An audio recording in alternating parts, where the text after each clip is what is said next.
Hello everybody, so today I will talk about calculus. The topic today is about integration. So now I will show you how to answer. We need to use about integration by substitution. So I need to put about u equals to sin x. Later that we need to do first derivative for the both sides. So you got about the u equal to cosx dx.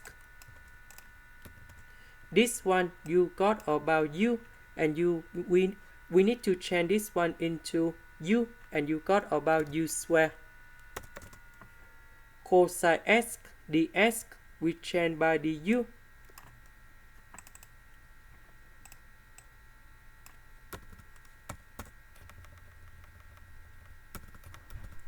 The integration of this one, you got about tan of u, and we put about c. About u, that's about sin x. This is the end. Thank you for watching.